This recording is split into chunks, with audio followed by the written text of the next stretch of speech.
Porque Ele é o nosso Salvador, o Salvador do mundo, e todo o poder está na mão dele. Salvador do mundo,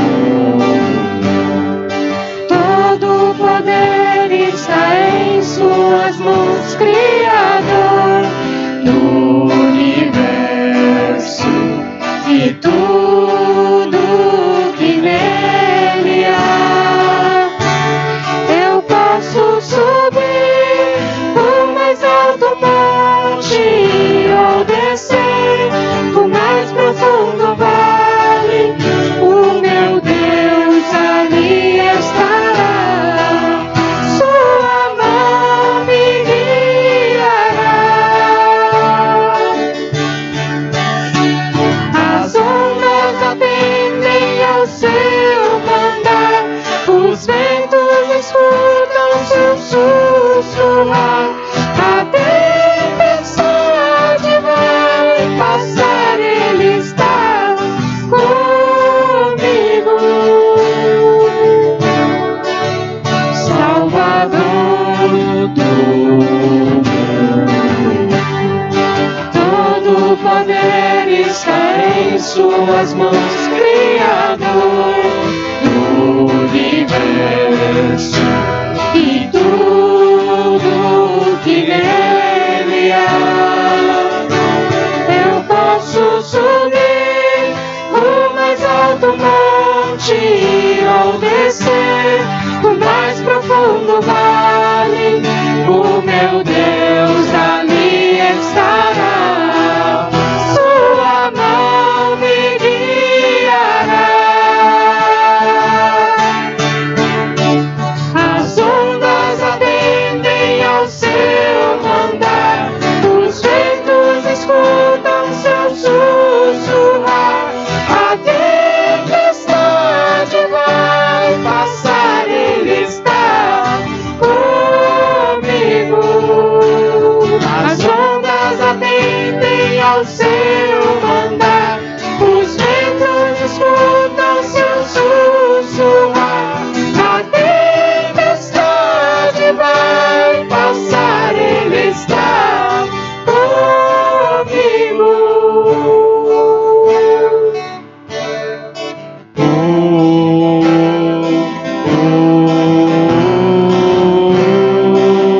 Ele é o único que pode te salvar.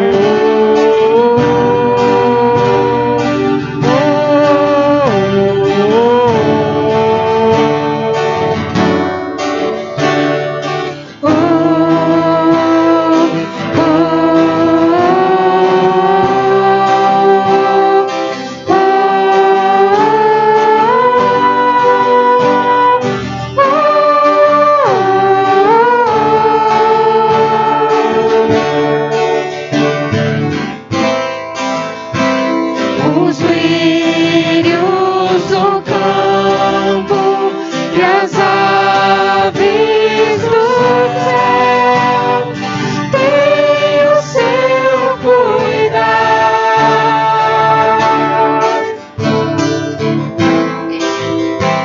Nem só de mão vive o homem, mas de toda a palavra que sai da boca de Deus.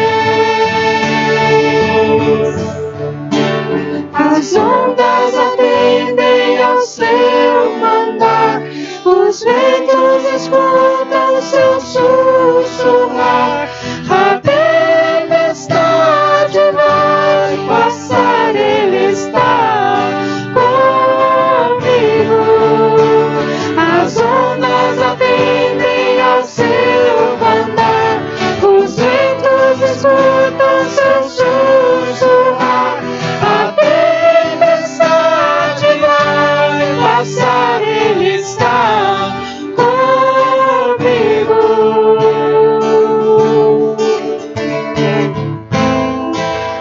Ele está comigo.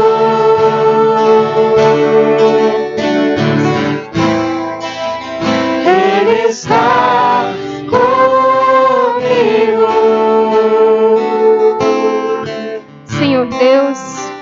Pai amado, obrigado, Jesus, por estarmos aqui louvando ao Senhor, Pai. Nós cremos, Pai, que a tempestade vai passar, que ela é passageira, que o poder do Senhor é maior que a tempestade, Pai.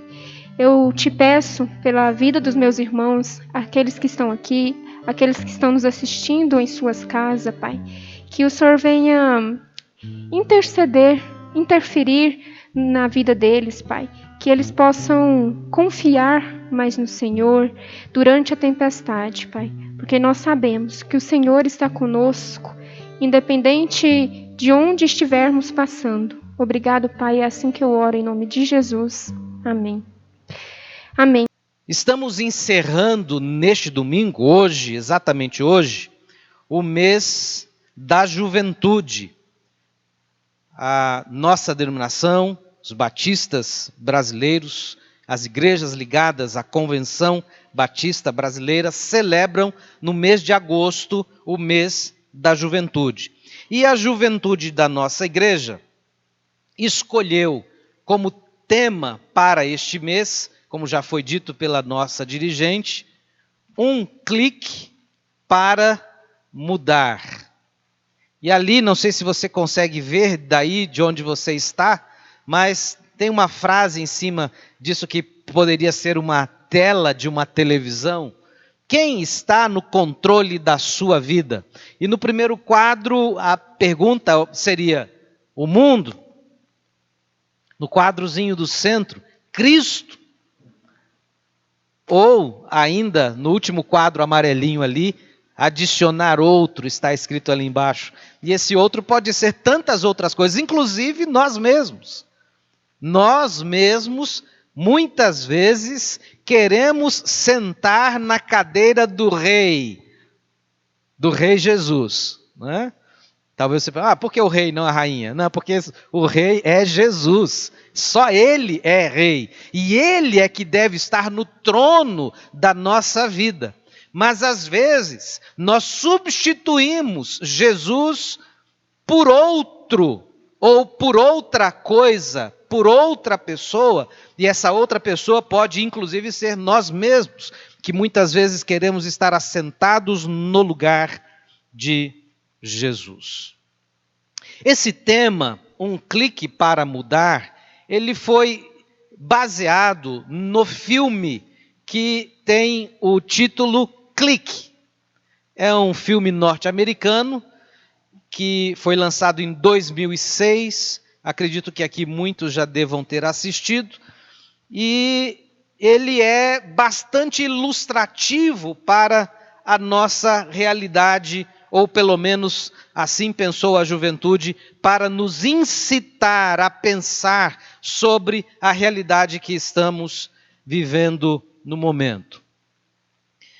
No filme, estrelado por Adam Sandler, há o personagem principal que ganha um controle remoto. E com esse controle remoto, ele pode controlar a vida dele. Ele pode pausar aqueles momentos desagradáveis. Ele pode retroceder no tempo para momentos que ele considerava interessantes, agradáveis. E ele pode também, com o controle que ele recebeu, avançar para etapas adiante que ele talvez tivesse bastante expectativa de chegar lá. O problema é que ao receber esse controle, esse personagem, o protagonista do filme, ele não percebe que ele se vê numa situação de conflito. E esse conflito nós vemos presente na vida de milhões de pessoas hoje, que na tentativa de obter sucesso profissional, segurança financeira, realização de seus sonhos, se veem em dificuldade de conciliar os desafios impostos na jornada da vida com valores e princípios morais e relacionais. Esse conflito está presente na vida de milhões de pessoas. E é possível afirmar que o conflito vivido pelo protagonista do filme representa ainda um conflito maior, que também, eu diria, não milhões de pessoas vivem, mas a raça humana toda vive, que é conciliar os parâmetros estabelecidos por Deus para uma vida abundante, para uma vida de comunhão com Ele, para uma vida centrada na vontade perfeita e soberana dEle, ou viver a vida, desfrutar a vida conforme os próprios desejos do coração, conforme os próprios ideais, conforme os próprios sonhos, conforme as próprias expectativas.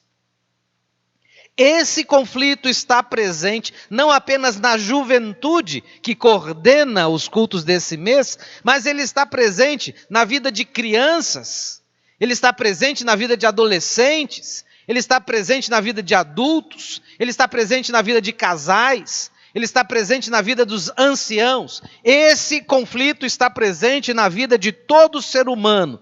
Como devo viver segundo os parâmetros estabelecidos por Deus, apresentados na vida de Jesus, registrados na Bíblia Sagrada, ou viver a vida conforme eu acho que devo viver? Afinal de contas, a vida é minha. Quem manda nela sou eu. Quem vai sofrer as consequências das minhas escolhas sou eu. Verdade? Mentira. Essa é a grande mentira. Essa é a grande mentira pregada por Satanás ao longo da história da humanidade. Essa é a mentira que nós acalentamos em nosso coração, firmamos os pés nela e firmamos os pés não em rocha, mas em lodo. Porque quando nos enganamos, quando somos acometidos por essa mentira de que quem está no governo da nossa vida sou eu, quem manda na minha vida sou eu, quando nós nos deixamos enganar pelo diabo com essa mentira, nós estamos a um passo de escorregar, nós estamos a um passo da queda, nós estamos a um passo de sair daquilo que é a vontade de Deus para a nossa vida. Em muitos aspectos, estes dois parâmetros são opostos entre si. Viver segundo a vontade de Deus, segundo os parâmetros estabelecidos por Ele em Cristo Jesus, registrados na Escritura Sagrada, ou viver segundo os ditames da minha própria consciência. Esses dois parâmetros opostos podem ser verificados nas próprias palavras de Jesus. Conforme registrou Lucas, capítulo 11, versículo 23, Jesus diz: quem não é comigo é contra mim. Isso é uma verdade, isso não é uma mentira. Esta é uma verdade declarada pelo Rei dos Reis e Senhor dos Senhores. Jesus declarou: quem não é comigo é contra mim. E quem comigo não ajunta, espalha. Ou ainda, disse Jesus, conforme registrou Mateus, no capítulo 6, versículos 19 a 21. Não ajunteis tesouros na terra, onde a traça e a ferrugem tudo consomem, e onde os ladrões minam e roubam. Mas ajuntai tesouros no céu, onde nem a traça nem a ferrugem consomem, e onde os ladrões não minam nem roubam. Porque onde estiver o vosso tesouro, aí estará também o vosso coração. Percebem o conflito? Ou ainda, conforme registrou Mateus capítulo 23, versículo 12, palavras do Rei dos Reis e Senhor dos Senhores. E o que a si mesmo se exaltar será humilhado, e o que a si mesmo se humilhar será exaltado. Num mundo onde todo mundo quer aplausos, num mundo onde todo mundo quer ser visto, no Instagram, no Facebook, no YouTube, no Twitter e por aí vai, se multiplicam as redes, porque todos querem aparecer de algum modo, em algum lugar, todos querem um joinha, todos querem que você seja um seguidor. Num mundo em que todo mundo quer ser exaltado, Jesus está dizendo, quem a si mesmo se exaltar será humilhado. Está aí o conflito.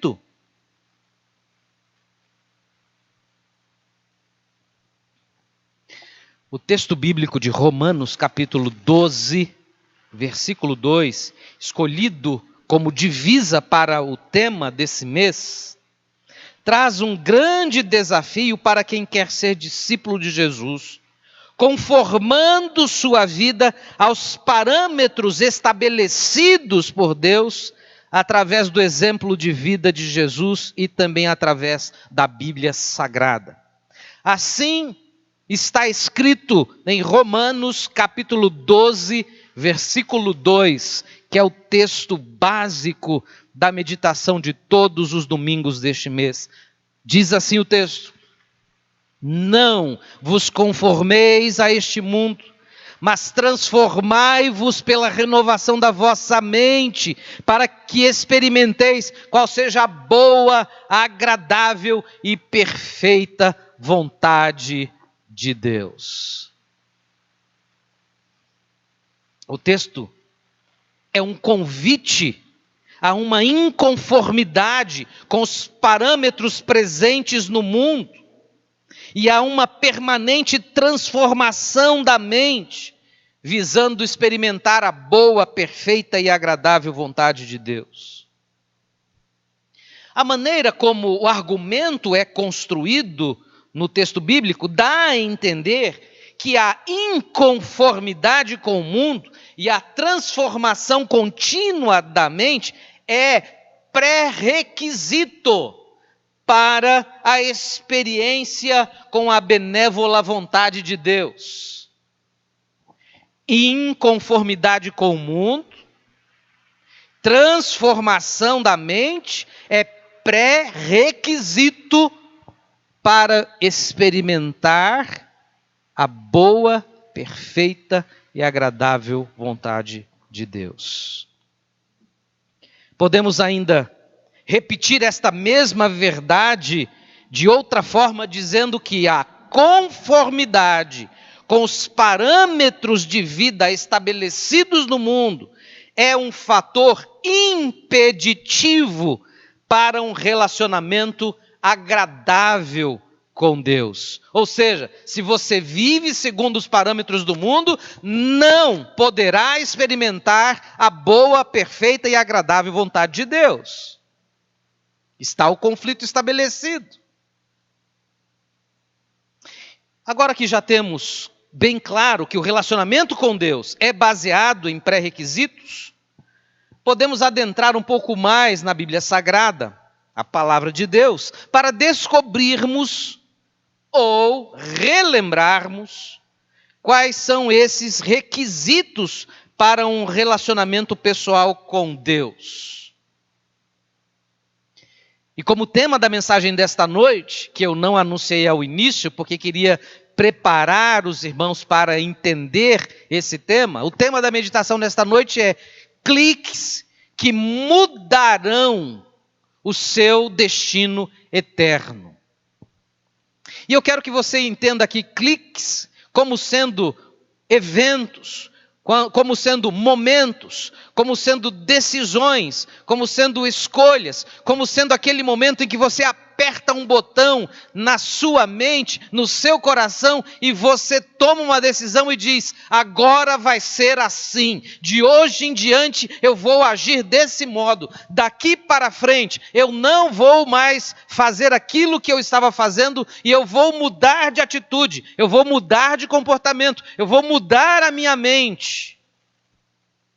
Isso é um clique, uma decisão.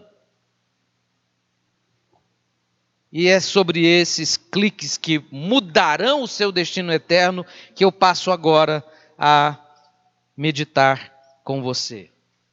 Nenhuma mudança em sua vida e nenhuma mudança em seu relacionamento com Deus vão ocorrer de maneira profunda e duradoura se você não adotar esses pré-requisitos como fatores essenciais para a sua sobrevivência espiritual. Tal como a água é essencial à vida, tal como o alimento é essencial à vida, esses cliques, esses pré-requisitos são essenciais ao seu relacionamento com Deus, à sua saúde espiritual, àquilo que tem reservado para você no futuro diante de Deus. O primeiro clique: reconhecimento da condição de pecador. Diga na sua mente ou no seu coração, não precisa dizer em voz alta, mas fale para si mesmo. Um dos pré-requisitos para que eu possa experimentar a boa e perfeita vontade de Deus é reconhecimento da minha condição de pecador. Há diversos textos na Bíblia Sagrada afirmando a condição de pecado de todo ser humano. Mas, infelizmente, ainda há muitas pessoas que zombam dos cristãos por não acreditarem, como estes, na existência do pecado como uma marca profunda na existência humana. Tais pessoas não são capazes de reconhecer que toda a maldade e todo o sofrimento humano tem sua origem naquilo que a Bíblia chama de pecado.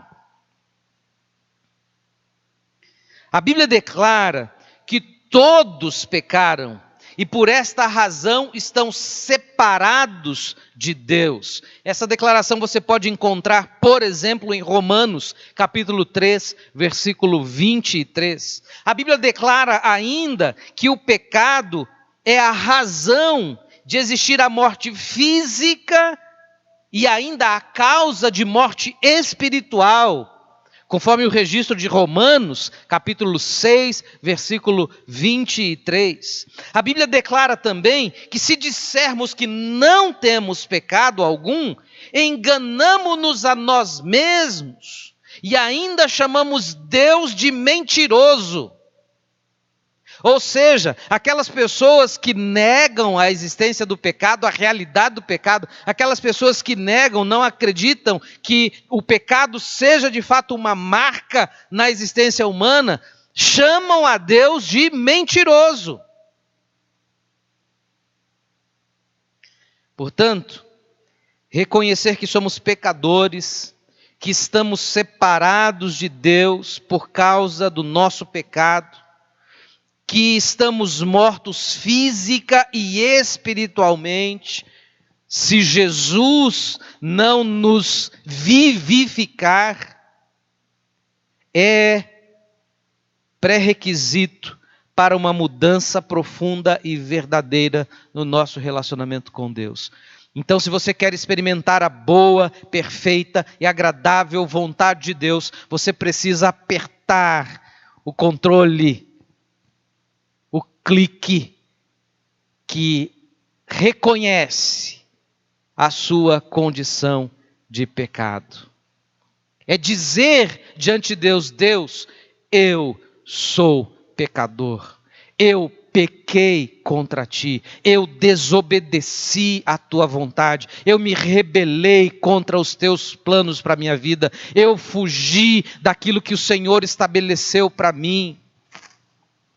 Todo ser humano, toda pessoa, em algum momento da sua vida, precisará dizer estas palavras para Deus, se quiser experimentar a boa, perfeita e agradável vontade de Deus.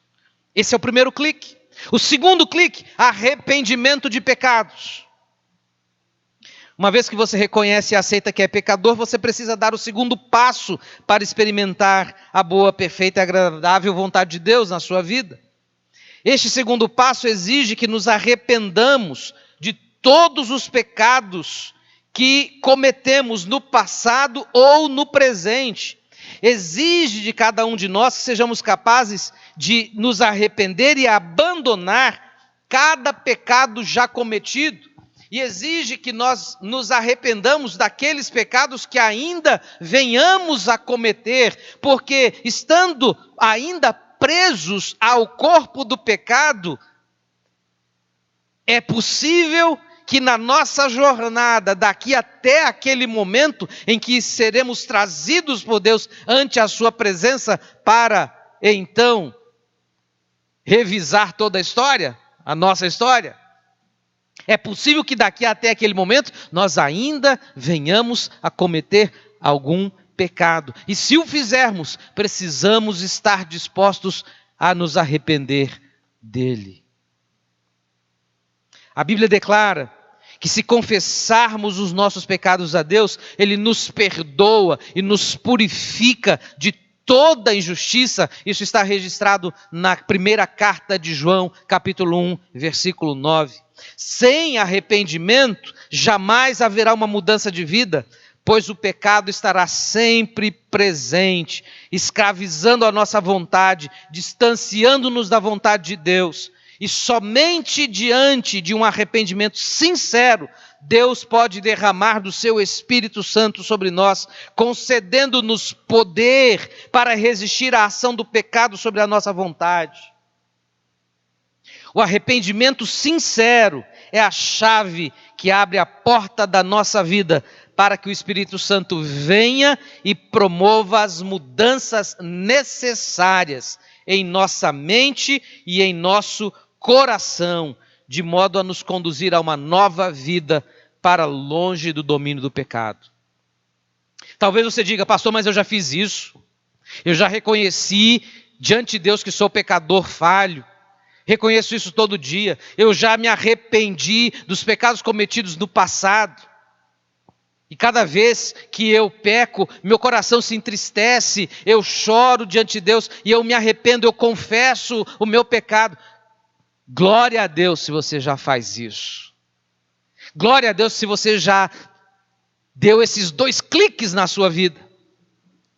Você está então adotando os pré-requisitos necessários para experimentar a boa e perfeita vontade de Deus. Mas se você ainda não fez isso, precisa fazer, porque sem isso, você jamais experimentará a boa vontade do Senhor. Você jamais terá um relacionamento pessoal de intimidade com Deus. Você estará fora da presença de Deus. Você estará longe da presença de Deus. Você estará governando a sua própria vida. Você está reinando sobre a sua própria vida, ou deixando que outras coisas reinem sobre a sua própria vida. Mas você retirou Jesus do trono que deveria estar na sua vida. Terceiro clique: aceitação do perdão de Deus oferecido em Jesus Cristo. Geralmente, quando nós reconhecemos que cometemos um grave erro, cujas consequências foram devastadoras na nossa vida, nós levamos um bom tempo tentando perdoar a nós mesmos pela burrada que fizemos. E quando esse erro afeta a vida de outras pessoas, o que na maioria das vezes é de fato o que ocorre, o primeiro passo significativo a ser dado é a busca pelo perdão da pessoa ou das pessoas prejudicadas pelo erro que cometemos. Algumas vezes, depois de um tempo, o perdão é obtido. Noutras vezes, as pessoas que se sentiram prejudicadas jamais nos perdoarão. pessoas são assim. Umas conseguem perdoar com facilidade. Algumas pessoas não conseguem guardar mágoas por muito tempo. E se o ofensor vem até ela e pede perdão, ela quer conceder perdão rapidamente, porque ela não quer viver algemada à mágoa, ela não quer viver algemada à ofensa, ela não quer arrastar o ofensor na sua ofensa por anos a fio, ela perdoa com facilidade. Outras pessoas já têm o coração mais endurecido, têm o coração mais impenetrável para o pedido de perdão. São pessoas mais amargas, são pessoas que revivem o problema várias vezes, são pessoas que arrastam a ofensa por anos, e são pessoas que às vezes chegam mesmo a dizer: eu morro, mas não perdoo. Essas, com certeza, vivem vidas muito mais solitárias, mais difíceis, mais amargas. O perdão de Deus é magnífico. Sem palavras para expressar o quanto ele é mais sublime que o perdão que uma pessoa possa oferecer a outra por causa de uma ofensa, ou mediante o arrependimento de uma ofensa cometida. Se, para mim ou para você, receber o perdão de alguém que ofendemos, às vezes até sem intenção, mas o fizemos, acabamos fazendo, e pedimos perdão, nos arrependemos e recebemos. Quando recebemos aquele perdão, aquela palavra de conciliação, aquele momento de paz, não, fique tranquilo, ficou tudo bem novamente. Quando recebemos isso, quando experimentamos isso, o nosso coração se enche de alegria. Imagine o coração daquele que recebe o perdão de Deus. E se você já passou por essa experiência, você não precisa imaginar. Você já sabe o que é. Você já viveu essa experiência. E você sabe como é que você ficou naquele dia em que você, arrependido, confessou seus pecados ao Senhor, colocou-se diante dele, pediu perdão, e ele derramou da sua graça, da sua misericórdia, do seu perdão sobre a sua vida, e a sua vida foi impactada com esse momento da presença de Deus, do perdão de Deus, e você nunca mais foi a mesma pessoa desde então.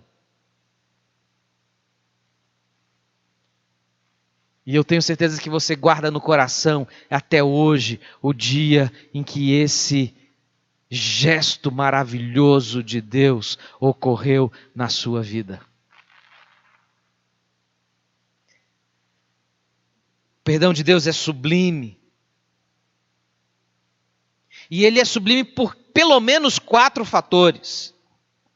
Primeiro, o perdão de Deus é motivado por seu amor incompreensível. Você pode tentar compreender o amor de Deus. É possível que você até chegue a um determinado ponto compreendendo isso. Você vai comparar com algumas coisas que você conhece, que você vive, com seus próprios sentimentos, e você vai então ter uma ideia do que seja esse perdão de Deus. Mas há coisas que você vai olhar e você vai ver o perdão de Deus manifesto e você vai dizer: mas não é possível. Não tem como. Eu não consigo entender como Deus foi capaz de perdoar essa pessoa. E não vai entender mesmo. Porque o que aquela pessoa fez ao meu olho, ao meu olhar, aos seus olhos, é algo tão difícil, é algo tão temeroso, é algo tão feio, é algo tão horrível, que nem eu nem você conseguimos perdoar. E por mais que o nosso coração seja aquele coração pronto para perdoar, aquele coração que não quer carregar mágoas, não quer carregar ofensas, naquele momento que a gente vê aquela situação que envolve aquela pessoa, a gente diz: não é possível perdoar, mas Deus perdoa.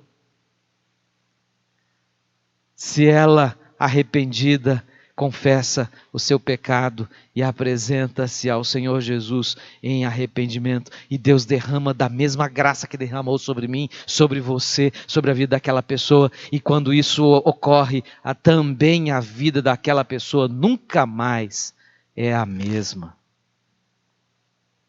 Perdão de Deus é motivado por um amor incompreensível, a primeira coisa. Segundo, o perdão de Deus é oferecido antecipadamente a todo pecador na cruz do Calvário.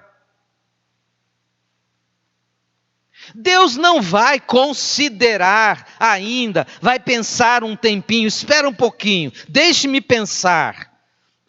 Vamos ver, vamos avaliar. Deus não faz isso, porque Ele já ofereceu o seu perdão na cruz de Jesus. A única condição é que o pecador chegue até Ele arrependido, disposto a abandonar o seu erro, o seu pecado, e então receber o perdão dele. O perdão dele já foi antecipadamente oferecido. Terceiro aspecto do perdão de Deus é que Ele elimina toda a culpa do coração do pecador. O perdão de Deus é um bálsamo curativo ou curador. O perdão de Deus é como um mar de águas lavando o coração do pecador de toda a culpa, levando-a para longe. Quando o perdão de Deus se manifesta na vida do arrependido, ele pode até tentar agarrar a culpa, ele não vai conseguir, porque a enxurrada do perdão de Deus tem uma força muito maior do que a que ele pode segurar a própria culpa. A palavra de Deus diz que o Senhor perdoa os nossos pecados e dele não se lembra mais. E por isso o quarto aspecto do perdão de Deus é que Deus jamais traz de volta o pecado cometido. As pessoas fazem isso. Talvez você já tenha feito isso. Eu não quero reconhecer aqui publicamente, mas eu acho que eu também já fiz isso. Jogar no rosto do outro. Mas você lembra que você fez isso comigo? Você lembra o que você disse? Você lembra quando aquela vez você agiu assim comigo? Mas Deus jamais traz de volta o pecado cometido. Ele não lança em nosso rosto, a ofensa que nós confessamos arrependidos. Ele perdoou, nós aceitamos o perdão, Ele não renova a questão. A palavra de Deus nos diz que o Senhor não nos trata segundo os nossos pecados, as nossas ofensas. Se aceitamos o perdão de Deus oferecido em Jesus, Ele vem morar em nossa vida e festejar conosco. É isso que Jesus mesmo disse, conforme registrou João em Apocalipse capítulo 3, verso 20, onde Jesus diz: eis que estou à porta e bato, se alguém abrir a porta da sua vida, do seu coração, eu virei, entrarei, cearei com ele e ele comigo, e eu e o Pai faremos nele morada. Ele joga o nosso pecado no mar do esquecimento e dele não se lembra mais. Vamos recordar quais os cliques apresentados até aqui, os pré-requisitos para que eu e você experimentemos a boa e perfeita, agradável vontade de Deus. Já vimos aqui 3 cliques. Primeiro, reconhecimento da condição de pecador. Segundo, arrependimento de pecados. Terceiro, a aceitação do perdão de Deus oferecido em Jesus Cristo. E o quarto clique, ou pré-requisito para experimentar a boa e perfeita, agradável vontade de Deus, é rendição total e completa ao senhorio de Jesus. Tal rendição depende da aceitação indubitável de que Jesus Cristo é mesmo homem Deus e Deus homem. Isto é, que Jesus é Deus que assumiu a forma humana para, na condição humana, apresentar-se como redentor da humanidade. Tal expressão de fé é fundamento para uma rendição completa e incondicional ao Criador do universo, que se revela na pessoa de Jesus Cristo. Como expressou o apóstolo Paulo ao escrever a sua carta à igreja que estava em Filipos, quando o apóstolo Paulo disse: haja em vós o mesmo sentimento que houve também em Cristo Jesus, que sendo em forma de Deus, não teve por usurpação ser igual a Deus, mas esvaziou-se a si mesmo, tomando a forma de servo, fazendo-se semelhante aos homens. E achado na forma de homem, humilhou-se a si mesmo, sendo obediente até a morte e morte de cruz. Por isso também Deus o exaltou soberanamente e lhe deu um nome que é sobre todo nome, para que ao nome de Jesus se dobre todo o joelho dos que estão nos céus e na terra e debaixo da terra, e toda língua confesse que Jesus Cristo é o Senhor, para a glória de Deus Pai. Não basta aceitar o perdão de Deus. Devemos também aceitar o senhorio de Jesus sobre nossas vidas. Relacionamento com Deus exige entrega voluntária da vida a Jesus. Voltando àquele cenário em que uma pessoa ofende a outra, o nosso relacionamento com Deus não pode se parecer com aquela situação em que você vai ao outro pedir perdão apenas para que as coisas voltem a ficar legais de novo, apenas para que os seus privilégios voltem, apenas para que você tenha o direito de começar a fazer aquilo que por causa da ofensa você foi impedido de fazer. Não! Nosso relacionamento com Deus não pode se assemelhar a isso. Nosso relacionamento com Deus depende de que, uma vez reconhecido que Ele nos perdoou, uma vez aceitando o perdão, porque arrependemos e reconhecemos que de fato erramos, nós também o reconheçamos como o Senhor. Isso significa dizer, na gíria da juventude: Senhor, o Senhor é que manda. Eu estou aqui para fazer o que o Senhor mandar. E se o Senhor mandar algo que eu não gosto? Eu posso até dizer para o Senhor: Senhor, é complicado, é difícil, mas o Senhor manda ainda assim, eu vou cumprir, eu vou fazer. É a tua vontade? Eu vou fazer. Porque a vontade de Deus é boa, perfeita e agradável. Enquanto você não entender isso, você vai se desviar da vontade de Deus. Você vai fugir da vontade de Deus. Você vai viver em conflito entre cumprir a sua vontade e a vontade de Deus. Mas no momento em que você entender que de fato a vontade de Deus é a melhor para a sua vida, que a vontade de Deus é melhor que a sua própria vontade, então você será capaz de dizer: Jesus, o Senhor é que manda. Gostando eu ou não, eu vou fazer do jeito do Senhor. E o último clique. Confissão pública da entrega da vida ao senhorio de Jesus. É muito bom chamar Jesus de Salvador, né? Me salvou do pecado, me salvou da condenação.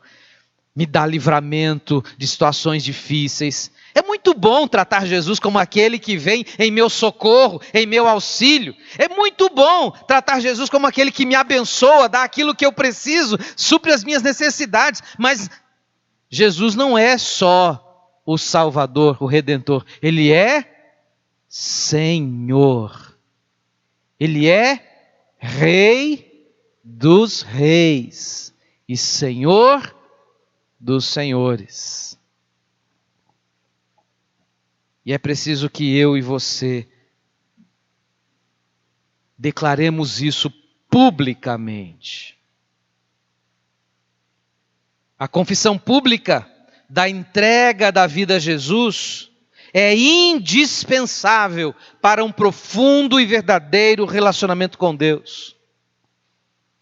É sabido por todos que estudam a história do cristianismo que desde o princípio da igreja, os discípulos de Jesus são perseguidos e muitas vezes mortos por causa da sua fé. Ainda hoje, neste exato momento, século 21, 30 de agosto de 2020, há cristãos sendo perseguidos em mais de 50 países em todo o nosso planeta, todo mundo.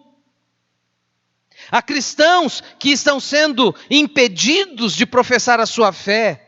Há cristãos que estão sendo impedidos de edificar um templo como este que temos para glorificar ao Senhor. Há cristãos que estão sendo perseguidos pelos seus próprios familiares, que os rejeitaram pelo fato de agora eles reconhecerem a Jesus como único e suficiente Salvador de suas vidas, Senhor de suas vidas. Há cristãos sendo mortos em pleno século 21 por professar a fé em Jesus. Os cristãos que viveram no passado, que foram perseguidos, trazidos a arenas, diante de feras, ou mesmo diante dos seus algozes, sendo crucificados, decapitados, mortos vivos na fogueira. Esses cristãos se tornaram mártires do cristianismo, mártires do evangelho, porque mesmo diante da morte não negaram reconhecer Jesus como Senhor e Salvador de suas vidas. Há cristãos hoje que também estão se tornando mártires pelo nome de Jesus, porque mesmo diante da ameaça de morte, continuam dizendo: Jesus Cristo é o meu Senhor e o meu Salvador, e eu não abrirei mão disso nem pela minha própria vida, porque vida verdadeira só há em Jesus. Foi esse Jesus de Nazaré quem declarou: portanto, qualquer que me confessar diante dos homens, eu o confessarei diante de meu Pai que está nos céus. Mas qualquer que me negar diante dos homens, eu o negarei também diante de meu Pai que está nos céus. Você encontra essas declarações de Jesus no Evangelho de Mateus, capítulo 10, versículos 32 e 33. Se você quer experimentar a boa, perfeita e agradável vontade de Deus em sua vida, você também precisa declarar publicamente que Jesus Cristo é o Senhor da sua vida e que você o seguirá até o último fôlego da sua vida. Muitas mudanças podem ocorrer em sua vida num clique. Você pode decidir mudar de emprego, você pode decidir mudar de profissão, você pode decidir mudar de cidade, você pode decidir abandonar um vício, você pode decidir abandonar um comportamento errático, você pode decidir mudar de país. Você realmente tem a capacidade de tomar decisões que mudem o rumo de sua vida.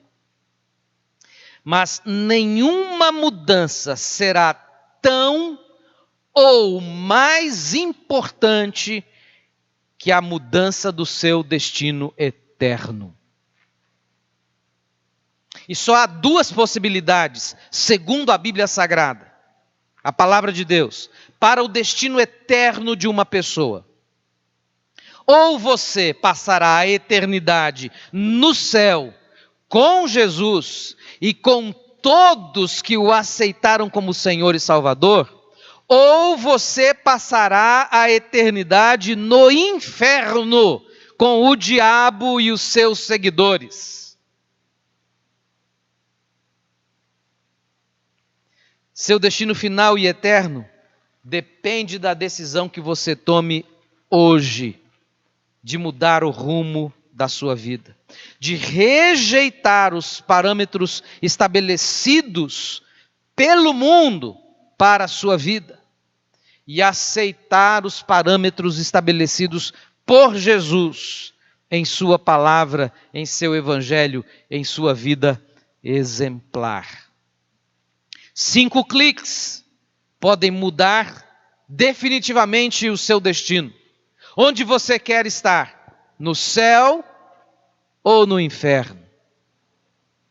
E se você respondeu, eu quero estar no céu, eu quero morar no céu, eu quero desfrutar da eternidade com Jesus, então você precisa reconhecer sua condição de pecador. Você precisa se arrepender de seus pecados. Você precisa aceitar o perdão de Deus oferecido em Jesus Cristo. Você precisa render completamente ao senhorio, render-se completamente ao senhorio de Jesus, e você precisa declará-lo publicamente como seu Senhor e seu Salvador.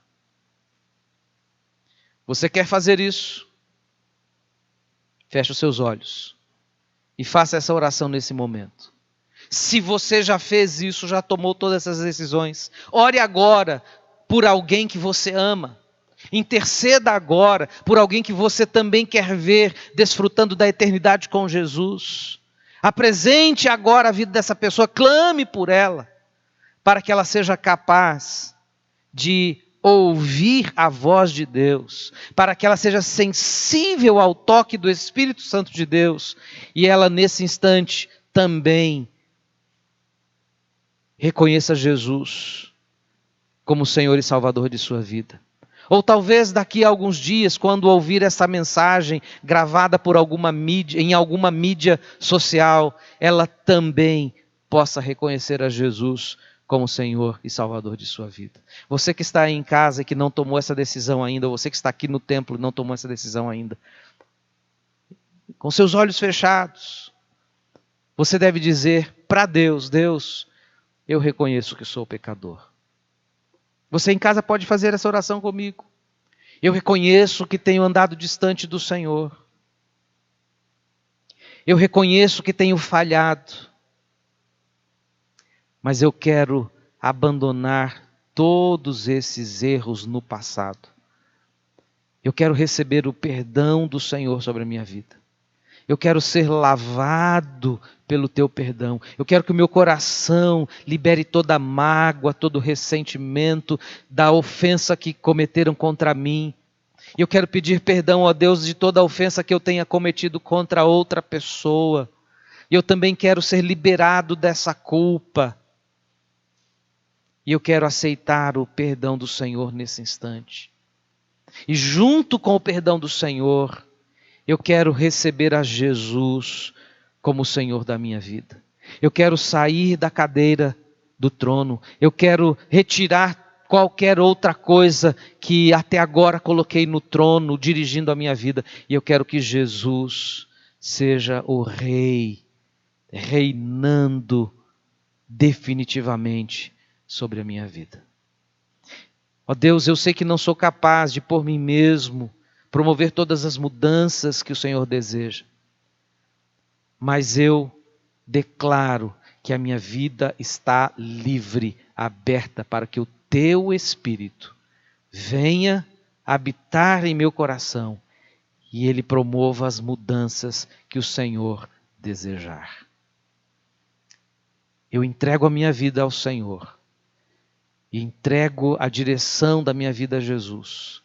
E eu deixo o Espírito do Senhor governar e fazer as mudanças necessárias É a decisão que eu tomo nesse instante, orando em nome de Jesus. Amém.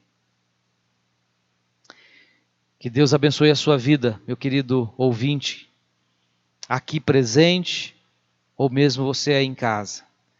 E que Jesus seja, acima de tudo, aquele que estará para sempre no controle da sua vida. Deus abençoe a juventude dessa igreja, que tem conduzido os cultos nesse mês. E que, sob a graça de Jesus também, a liderança de Jesus, o governo de Jesus, sejam capazes de viver todos os dias da sua vida sob o governo de Jesus. Nós vamos terminar o nosso culto cantando ainda mais um cântico. Ele ainda vai ser transmitido. Não vamos encerrar a transmissão. Vamos continuar louvando ao Senhor. E com esse cântico eu devolvo a palavra à nossa irmã dirigente Ana Paula.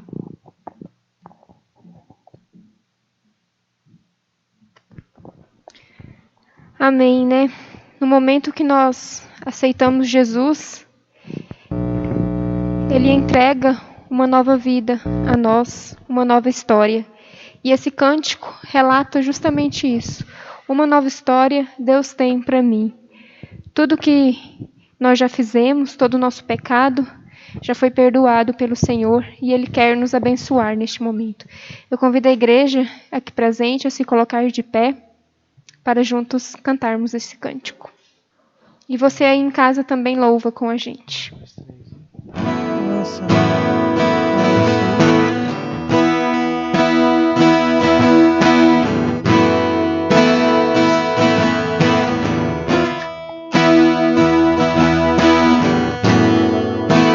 Sai de tua tenda, ó filho meu, e te mostrarei as estrelas do céu. Sai de tua tenda, ó filho meu, e te mostrarei a areia do mar. Será que podes contar?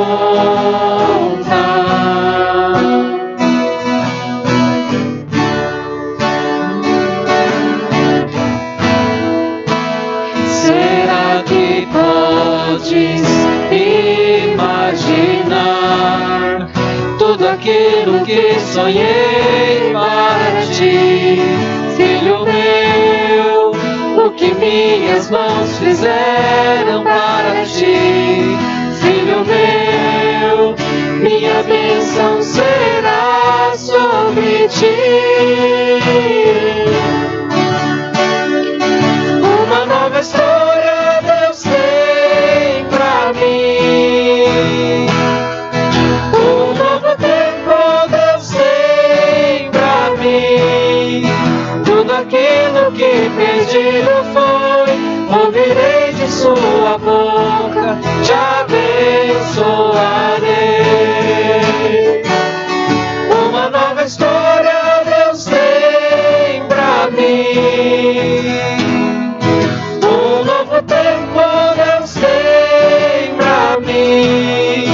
Tudo aquilo que perdido foi, ouvirei de sua boca, te abençoarei.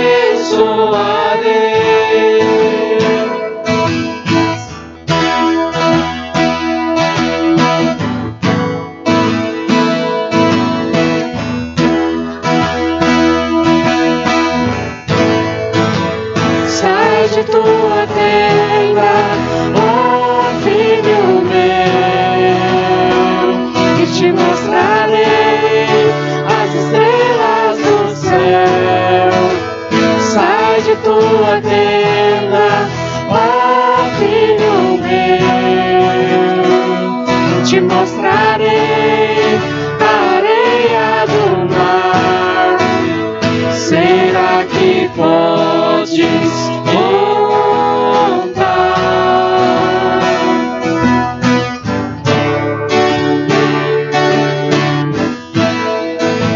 Será que podes imaginar tudo aquilo que sonhei para ti,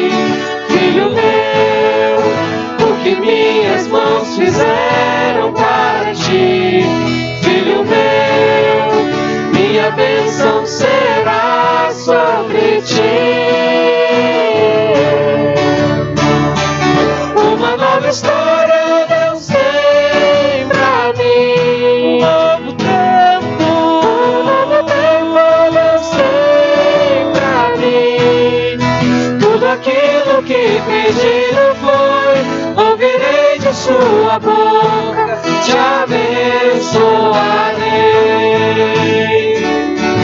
Uma nova história Deus tem pra mim, um novo tempo Deus tem pra mim. Tudo aquilo que pedido foi, ouvirei de sua boca, te abençoarei.